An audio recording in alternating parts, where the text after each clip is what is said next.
오늘 함께 읽은 본문의 말씀을 통해서 개혁을 위해 필요한 것이라는 제목으로 은혜를 나누려고 합니다. 오늘은 한국 교회와 또 전 세계 교회가 지키는 종교 개혁 주일입니다. 올해로 벌써 504주년을 맞이하게 됩니다. 1517년 10월 31일 마틴 루터가 로마 가톨릭 교회의 가르침에 반박해서 95개조 항목의 반박문을 비텐바르크 대학교회 정문에 붙이는 것으로 이 개혁은 출발되어집니다. 가톨릭 교회 소속 수사였던 루터는 가톨릭의 잘못된 신학에 반발해서 종교개혁을 추진해 나갑니다. 루터와 종교개혁자들의 바른 복음의 진리를 위해서 그들은 종교개혁의 원리를 세우고 그 원리를 기반해서 이 싸움을 이제 시작하게 된 것이죠. 종교개혁의 5대 원리는 오직 믿음, 오직 은혜, 오직 성경, 오직 그리스도, 오직 하나님의 영광이라는 이 5가지의 기본 원리를 통해서 이 복음의 개혁은 시작이 되고 있습니다. 그리고 이것을 3가지로 다시 축약하면 오직 믿음, 오직 은혜, 오직 성경이라는 이 3가지의 핵심을 통해서 루터는 종교개혁에 불씨를 붙이게 됩니다. 이것을 한 줄로 이야기하면 오직 성경의 권위에 근거하여 구원은 하나님의 은혜만으로 이루어진다는 것을 믿는 믿음으로만 구원을 얻을 수 있다라고 정의해서 이 구원이 우리에게 허락되어진 믿음, 십자가를 신뢰하는 그 믿음에서부터 허락된다는 것을 추구하면서 루터는 개혁을 시작했습니다. 한국교회와 세계교회는 이것을 기념하는 의미로서 매월 10월 마지막 주를 종교개혁 기념주일로 지키고 있습니다. 우리가 이렇게 매년 한 번씩 종교개혁 기념주일을 지킬 때 그냥 단순히 이렇게 지키는 절기구나를 생각하는 것이 아니라 이와 같은 그 절기를 통해서 우리 선배 종교개혁자들의 그 신앙의 도전과 싸움 그리고 그들이 가졌던 그 마음들을 우리의 마음에 되새겨서 우리도 이와 같은 개혁의 자리에 나갈 수 있는 마음을 갖는 그런 시간이 되었으면 좋겠습니다. 오늘 본문에는 요시야 왕의 개혁을 기록하고 있습니다. 22장으로부터 시작해서 23장까지 요시야 왕은 철저하게 그 백성들을 향한 또 그 나라의 잘못된 부조리와 이방 사상에 대한 것들을 철저하게 개혁해서 뒤엎는 사건들을 우리 가운데 들려주고 있습니다. 자, 그런데 아쉬운 것은 이 요시야 왕의 개혁이 완성되지 못한 미완성의 개혁이라는 것입니다. 오늘 말씀을 통해서 요시야 왕의 좋은 개혁의 측면과 또 부족했던 그 개혁의 측면들을 우리가 살펴보므로 정말 우리 속에 우리 광야 은혜교회 속에 이 땅에 필요한 진정한 개혁의 모습이 무엇인지를 우리가 말씀을 통해서 살펴보려고 합니다. 먼저 개혁을 위해서 반드시 필요한 것은 첫 번째는 바로 이 개혁은 말씀에서부터 출발해야 한다는 것입니다. 요시야 왕 18년 어느 날 서기관 사반을 보내어 성전을 수리하다가 문득 그 성전 안에서 율법책을 발견하게 됩니다. 사반이 그 율법책을 읽어주게 되었을 때에 요시야 왕은 그것을 들으면서 자신의 옷을 찢고 하나님 앞에 그 마음을 고백하게 되죠. 그리고는 유다와 예루살렘에 있는 모든 사람들을 성전으로 불러서 그 율법책을 다시금 그들에게 들려주게 됩니다. 하나님께서 이스라엘 백성에게 주신 그 율법책, 그 언약 속에서 요시야 왕이 깨달은 것이 무엇입니까? 왜 우리 조상들이 이처럼 고난의 시간을 보냈는가? 왜 우리 조상들은 이처럼 어려움의 상황들을 맞아들이게 되었는가? 바로 그것은 하나님의 언약을 배반하고 그들이 하나님의 언약을 떠나서 자신들의 삶의 좋은 길로 걸어갔을 때 하나님께서 그들을 심판하셨다는 것을 깨닫고 그 조상들의 죄악이 자신의 죄악임을 인정하며 요시야 왕은 옷을 찢었던 것입니다. 그리고 이 모든 것들을 온 백성이 함께 들을 수 있도록 성전에서 그 말씀을 다시금 그들에게 들려주는 그와 같은 모습을 요시야 왕은 보여주고 있는 것이죠. 결국 요시야 왕의 개혁은 말씀을 다시 되찾는 데서부터 그 말씀을 다시 회복하는 데서부터 개혁의 출발이 시작되어지죠. 여기에는 중요한 하나의 원리가 있는데요. 율법책을 발견했습니다. 그리고 그 율법책을 들었습니다. 그리고 요시야 왕은 회개합니다. 그러나 회개로 끝나는 것이 아니라 그 회개의 마음을 가지고 온 백성들을 성전으로 부르고 그리고 말씀을 다시금 그들에게 읽어줌으로 그들도 자신과 같이 하나님의 말씀을 들음으로 그 마음이 깨달아지기를 소망하며 그들에게 말씀을 들려주고 있는 것입니다. 여기에는 아주 중요한 원칙이 숨어져 있는데요. 듣지 못하면 깨닫지 못하고 깨달아도 그것을 언약의 말씀으로 실천하지 못하면 아무런 의미가 없다라는 것입니다. 그래서 개혁이라는 것은 이 말씀을 통해서 이 말씀이 나의 삶에 들어와야 되고 이 들어온 말씀이 나의 삶을 통하여 다시금 세상으로 나갈 수 있는 그런 행기까지 나아가야 진짜 개혁이라 말할 수 있죠. 오늘 루터의 종교개혁도 말씀 운동에서부터 시작되어집니다. 잘못된 카톨릭의 그 율법의 교리들을 조목조목 지적하면서 95개의 반박문을 그 정문에 붙여놓고 루터는 이것은 말씀과 전혀 맞지 않다라는 마음으로 그렇게 카톨릭을 향하여 개혁의 불씨를 지피고 있는 것입니다. 로마 교황청을 바라보면서 그들이 행하고 있는 잘못된 행위에 대하여 루터는 철저하게 그것을 바꿀 것을 요청하고 있는 것이죠. 그 당시 시대가 어떠합니까? 교황 레오 10세는 베드로 성당을 건축하기 위해서 열심을 다했습니다. 그러나 거대한 성당을 짓는데 돈이 부족하다 보니까 계속해서 사람들로부터 돈을 요구해야 되죠. 그러나 사람들도 이 헌금을 내는데 한계가 있지 않습니까? 그래서 이 교황청에서 생각해낸 것이 무엇입니까? 면죄부를 파는 거예요. 속죄권을 사면 연옥에 있던 너희 조상들이 천국으로 갈 수 있다라는 잘못된 이교도의 사상을 그들 가운데 가르치면서 그들의 주머니를 털게 하는 그런 엄청난 죄악을 저질렀던 것입니다. 한 헌금 징수자는 이렇게 말했습니다. 헌금함에 동전 소리가 날 때마다 당신의 조상들이 천국으로 옮겨지는 소리와 같아. 형제들이 그 지옥에서 해방되어지는 소리가 헌금함에 돈을 넣을 때 떨어지는 그 땡그랑 소리만큼 그렇게 당신들의 조상들은 구원을 얻을 것이다라고 잘못된 교리를 설포하면서 그 마음들을 미혹해 했던 것입니다. 그런 부패상을 비판한 루터가 95개 조항에 반박문을 붙였습니다. 여기에는 크게 두 가지의 아주 중요한 핵심 원리가 있습니다. 하나는 오직 성경만이 하나님의 말씀이고 그 말씀의 표현은 바로 믿음의 행위를 통해서 나타난다는 것입니다. 결국은 성경이라는 이 말씀의 기준에서 벗어난 어떤 것들도 다 하나님 앞에 옳지 않은 믿음의 모습이 된다는 것입니다.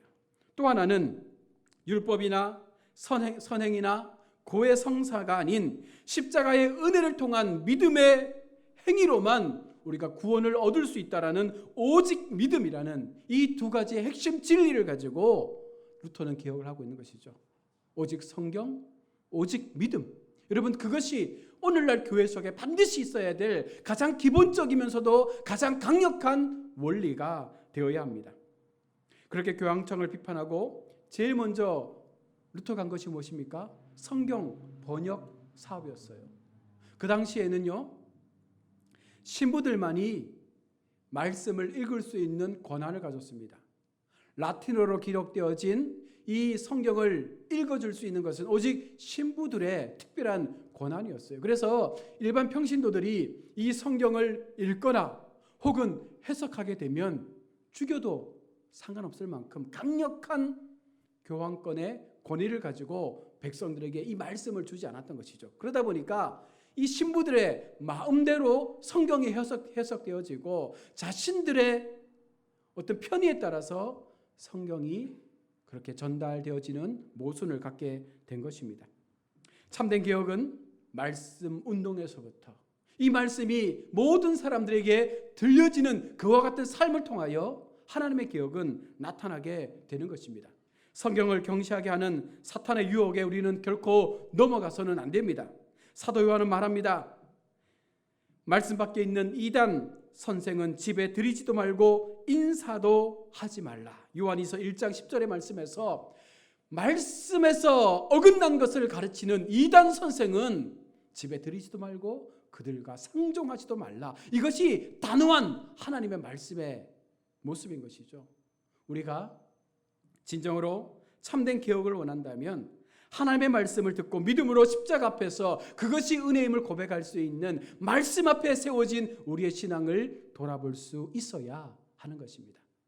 또 하나 개혁의 참된 모습은요, 말씀대로 실천할 수 있는 삶을 우리가 스스로 살아낼 수 있는 자리까지 나아가야 하는 것입니다. 아무리 말씀을 듣고 옷을 찢었다 할지라도 그 마음에 회개의 마음이 일어난다 할지라도 그냥 그렇게 끝나버리면 그것은 개혁이 될 수가 없는 것입니다. 요시야 왕이 율법책을 읽어주는 그 소리를 듣고 요 앞에서 다시금 언약을 세웠습니다. 본문 23장 3절에 보시면 왕이 단위에 서서 여호와 앞에서 언약을 세우되 마음을 다하고 뜻을 다하여 여호와께 순종하고 그의 계명과 법도와 율례를 지켜 이 책에 기록된 이 언약의 말씀을 이루게 하리라며 백성이 다 그 언약을 따르기로 하니라. 요시야 왕은요, 이스라엘 공동체 전체가 하나님 앞에 그 말씀을 듣고 그 언약 앞에 나와 그 언약의 말씀을 듣고 순종하며 그것을 행할 것을 하나님 앞에 약속하고 있는 것입니다. 백성들의 호응을 입어 요시야 왕은 이제 3절 이후로 철저하게 개혁을 단호하게 실천하게 되죠. 가장 먼저 바알과 아세라와 하늘의 1월 성신을 위해 만든 모든 그릇들을 성전에서 내다가 예루살렘 바깥 기드론 밭에서 불사르게 했다라고 오늘 4절은 말씀하고 있습니다. 그리고 산당에서 우상을 숭배하는 제사장들을 폐하고 성전의 아세라 상을 기드론 시내가에서 불살라 빻아서 가루로 만든 후에 그 가루를 부정한 것으로 여겼던 그 평민의 묘지에 뿌렸다라고 5절과 6절은 말씀하고 있습니다. 계속해서 23장 7절에 성전 안에 있던 아세라 여사제들의 초소였던 남창의 집을 헐어버렸습니다. 남창의 집이 어떤 곳입니까? 신을 기쁘시게 하기 위해서 온갖 음행들을 일삼았던, 동성애 제약이 범람했던 그것이 남창의 집 아니었습니까? 그것을 허물어 버렸습니다. 또한 예루살렘 북쪽의 게바에서부터 최남단 부알세바까지 유다 전역의 산당과 그 모든 것들을 변소와 같은 쓰레기 처리장으로 만들어 버렸습니다. 또한 산당과 제사장들의 모든 직무를 박탈해 버렸습니다. 지금 요시야 왕의 계획은요, 철저하게 모든 지금 이스라엘 안에 들어와 있었던 악한 우상의 모습들, 죄악의 모습들을 발견해서 철저하게 끄집어내고 그것을 확실하게 불살라 없애버리는 과정으로 나아가고 있는 것입니다. 또한 예루살렘 성밖 흰놈 골짜기에 있던 도벳 산당을 부수고 몰렉 신에게 자녀를 불태워 바쳤던 그 의식을 금지했다라고 10절은 말하죠. 몰렉에게 자신의 자녀를 산채로 죽여 바치는 인신제사를 지금까지도 행했다는 것입니다. 그것을 말씀을 듣고 깨닫는 순간 이것이 죄구나를 알았을 때에 그 몰렉에게 바쳤던 인신제사를 피하게 된 것입니다. 또한 11절에 태양신을 위해 드렸던 그 말들을 제거하고 태양 수레를 불살라 버렸습니다. 또한 12절에서 아하스의 다락지붕에 세운 제단들과 므낫세가 성전 두마당에 세운 제단들을 다 헐어 가루로 만들어 기드론 시내가에 뿌렸습니다. 우상을 위해서 만들어 놓은 그 제단들을 하나님의 성전 안에 두었던 것입니다. 그것을 다 불살라 태워 버린 것입니다. 또한 14절에서 예루살렘 앞 멸망의 산 감난산에 세운 산당과 석상들을 부수고 사람의 해골로 그것을 다 채워 버렸습니다. 더 나아가 그 개혁은요, 북쪽 이스라엘 땅까지 확장되는 것입니다.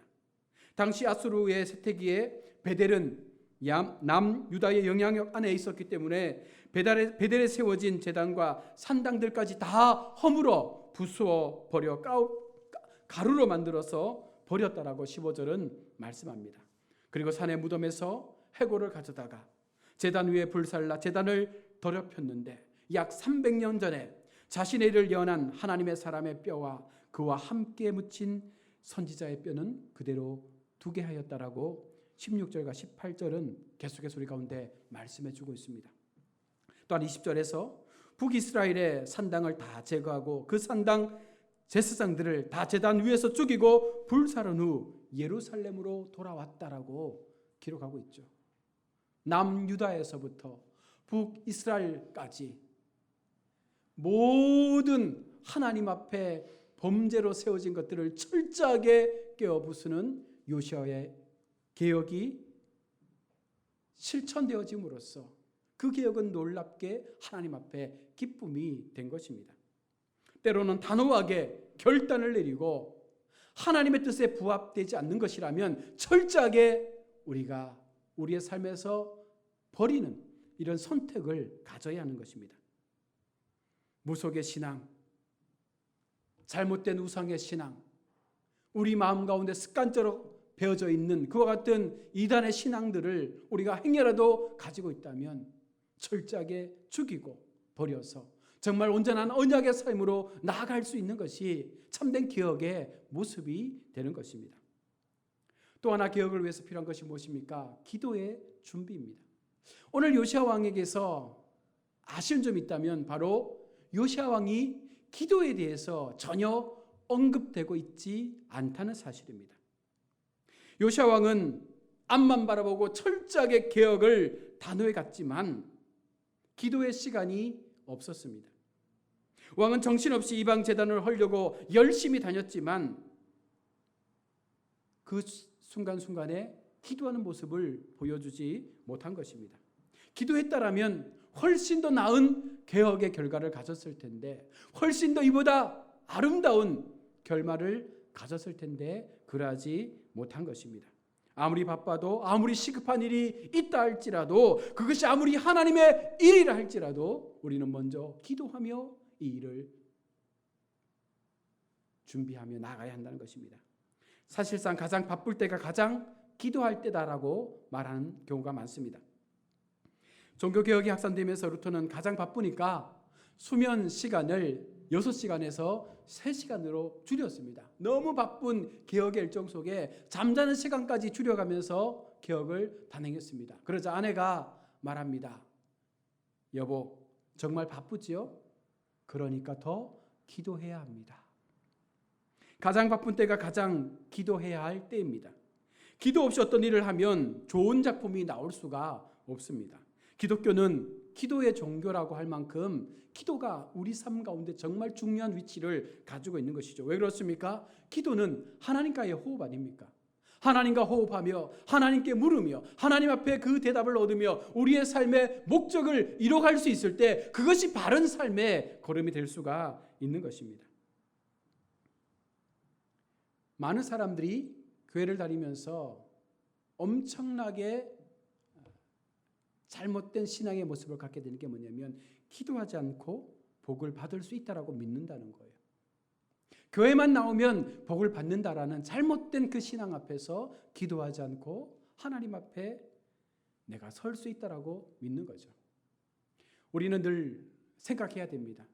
얼마나 기도가 중요한 것인지. 그러나 여러분, 여기서 한 걸음 더 나가서 우리 가운데 균형이라는 것을 가지고 이 기도의 삶을 살아가야 되는데요. 기도에는 반드시 필요한 것이 말씀이라는 베이스가 있어야 됩니다. 말씀과 기도가 균형을 가지고 우리의 신앙 가운데 들어오게 될 때에 그 말씀의 시너지를 기도를 통하여 더 크게 폭발시킬 수가 있는 것입니다. 현대는 할 일이 참 많은 스피드 시대입니다. 문제는 어느 일부터 해야 할지 모른다는 것이죠. 그래서 우리가 기도해야 하는 것입니다. 기도하면 어떻게 살아야 하는지, 무엇을 해야 하는지, 무엇을 먼저 해야 할지에 대하여, 무엇이 가치 있는 일인지에 대하여 우리 가운데 하나님은 지혜로 깨닫게 하신다는 거예요. 그래서 아무리 바빠도 기도하면 그 바쁜 일상 속에서도 무엇이 먼저 우리의 우선순위의 삶에 들어와야 되는지를 하나님은 지혜롭게 알도록 해주시는 것입니다. 사람들은 기도할 때 문제 해결을 위해서 기도하지만 사실상 기도할 때 가장 중요한 것은 문제 해결이 아니라 바로 하나님이 내게 주신 사명에 대한 부분을 깨닫는 것입니다. 그것이 깨달아지면 나머지 모든 인생의 문제는요, 하나님 앞에 깨달아진 이 사명을 이루기 위해서 필요한 것들로 하나님께서 채워 가시는 것입니다. 그래서 힘들어도 바빠도 우리가 기도하며 그 사명을 찾아갈 수 있을 때 우리의 삶의 걸음, 왜 하나님께서 나를 이 세상 가운데 보내셨는지에 대한 그 부분들을 깨닫고 우리는 믿음으로 살아갈 수 있는 것이죠. 느헤미야가 성벽 재건을 52일 만에 마쳤습니다. 그 힘이 어디에 있었습니까? 기도하며 준비했던 시간들이 길었기 때문입니다. 하나님 앞에 기도하며 준비했기에 느헤미야는 그 엄청난 공사를 52일 만에 마칠 수가 있었습니다. 모세는 40년 동안 사막에서 하나님의 그 연단의 시간을 보내며 준비되어졌습니다. 바울도 다메섹 도상에서 예수님을 만난 후에 3년간 아라비아 사망에서 영성의 신학을 준비하면서 기도로 그의 삶을 만들어갔을 때 엄청난 하나님의 사도로서의 역할을 감당할 수가 있었던 것입니다. 바로 기도로 준비했을 때 그 기도의 결과를 통하여 하나님의 역사가 세상 가운데 나타나게 된 것입니다. 끝으로 개혁을 위해서 필요한 것은 바로 나로부터 시작되어지는 개혁을 우리는 준비해야 하는 것입니다. 우리가 보통 개혁하면 눈에 보이는 세상의 부조리, 눈에 보이는 사람들의 잘못된 행동들에 대하여 개혁할 것을 말합니다. 그러나 진짜 개혁은 무엇입니까? 나로부터 시작되는 개혁이에요. 내가 변화되어져야 하고 내가 바뀌어야 하고 내가 나의 삶의 잘못된 신앙의 모순들과 그 믿음의 행위들에 대하여 하나님 앞에 내어놓고 하나님, 내가 이렇게 살았습니다, 나를 용서해 주옵소서. 그 마음으로부터 개혁이 시작되어야 하는 것입니다. 미완성의 개혁이 무엇이 문제입니까? 가장 큰 이유는 외적인 변화에만 치중했기 때문입니다. 모든 개혁은 나로부터, 나의 잘못됨으로부터 시작되어야 함에도 불구하고 요시야 왕은 철저하게 외부적인 개혁에만 그 온 에너지를 썼던 것입니다. 사람들은 개혁이란 말을 남의 개혁이라고 그렇게 이야기합니다. 그러면서 자기를 개혁 대상에서 빼버리는 것이죠. 나는 개혁을 주도하는 사람이지 개혁의 대상이 될 수 없다. 여러분, 그것이 잘못된 것입니다. 요즘 한국 정치 보십시오. 자신들의 잘못에 대하여 인정하는 사람 없습니다. 남들의 것들만 판단하고 다른 정치인들의 모습만 비판하고 실상 자신의 모습에서 드러나는 것들에 대하여 어느 누구도 인정하지 않으며 계속해서 그들은 개혁을 부르짖고 있는 것입니다. 50보 100보의 삶을 통해서 누가 누구를 개혁할 수 있습니까? 개혁을 주장하는 목소리가 높은 사람일수록 자기를 수정하는 벽도 그만큼 높다라는 이와 같은 아이러니한 세상 속에서 우리는 철저하게 우리 자신을 개혁할 수 있는 마음을 가져야 하는 것이죠. 로마에 가면 예수님이 빌라도 법정에서 친히 올라가셨던 그 계단이 있습니다. 콘스탄티 대제의 어머니 헬레나가 예수님을 믿고 늘 예수님을 곁에 두고 싶어서 그 계단을 뜯어서 로마로 가지고 왔습니다. 그 계단을 무릎으로 기어 오르면서 그 고통 속에서 십자가의 하나님을 경험하라라는 그런 의미에서 이 계단은요, 많은 사람들에게 무릎으로 기어 올라가는 계단으로도 유명하죠. 루터도 순간순간 힘들고 어려울 때마다 몸소 예수님이 지셨던 그 고난을 체험하기 위해서 무릎으로 그 계단을 오르락 내리락 했습니다. 얼마나 고통스럽겠어요. 무릎이 까지고 피가 나기도 하고 그런 이 고난의 자신의 모습을 들여가면서까지 하나님 앞에 구원을 주옵소서, 은혜를 주옵소서, 그렇게 고난의 계단을 올랐습니다. 어느 날 문득 계단을 무릎으로 오르고 있던 루터의 귓전에 하나님의 음성이 들려집니다. 로마서 1장 17절의 말씀이 그의 뇌리를 스쳐갑니다. 의인은 오직 믿음으로 살리라. 오직 의인은 믿음으로 말미암아 살리라. 이 말씀이 루터의 가슴팍에 깊이 새겨지는 거예요. 아, 그렇구나. 무릎으로 고행으로 면죄부로 구원을 얻는 것이 아니라 참 믿음을 통하여 하나님 앞에 오직 믿음으로 말미암아 우리가 사는 존재구나, 이것을 깨닫게 되었을 때 루터의 개혁은 벌써 그의 마음에서부터 시작이 된 것입니다.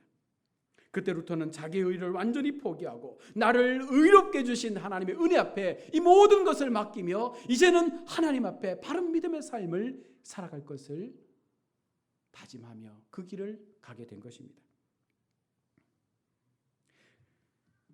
루터처럼 자기 개혁이 선행되어야 세상의 변화도 우리가 이끌어갈 수가 있는 거예요. 하나님은 세상을 바꾸기를 원하는 것이 아니라 하나님의 백성인 우리가 나 자신이 하나님 앞에 말씀 앞에 바뀌기를 먼저 원하시는 거예요. 그 변해진 사람들이 모인 교회 공동체가 정말 이 추하고 더러운 세상 가운데 스며들어서 이 땅을 바꾸기를 원하시는 것이 진정한 하나님의 개혁의 모습이라는 것입니다. 지금 세상에는 기득권을 지려는 대권 싸움이 팽배하게 이루어지고 있습니다. 그런 세상을 어떻게 우리가 변화시킬 수 있습니까? 여러분, 내가 변하면 변할 수 있습니다. 우리 자신들이 말씀 앞에 변해지면 그 세상의 변화는 하나님께서 이루어 가시기에 충분히 가능하다는 거예요. 그래서 우리가 차기 대선이나 현재의 정치나 여러 가지 많은 교육, 부동산, 주택, 또 국방, 외교 모든 분야에 이르기까지 그 자리에 머물러 있는 그 개개인들의 신앙의 사람들이 먼저 변하고 먼저 개혁되어지고 먼저 말씀 앞에 기도함으로 그 삶을 하나님 앞에 바르게 세워갈 수 있다면 바로 그와 같은 사람들을 통하여 하나님은 놀라운 대한민국의 개혁을 만들어가게 될 줄로 믿습니다. 나를 향한 하나님의 부르심과 나의 변화를 통해서 이루어가실 놀라운 그 하나님의 역사를 기대하면서 금년 이 종교개혁 주일에 우리에게도 그와 같은 개혁의 갈망함들이 우리 마음 가운데에도 정말 말씀을 통한 개혁의 변화의 모습들이 일어남으로 인하여 내가 변하고 가정이 변하고 우리 광야 은혜 교회가 변하고 이 지역이 변화되는 놀라운 하나님의 구원 역사에 우리 모두가 새롭게 쓰여질 수 있기를 간절히 주님의 이름으로 축원합니다. 아멘. 우리 함께 말씀을 기억하면서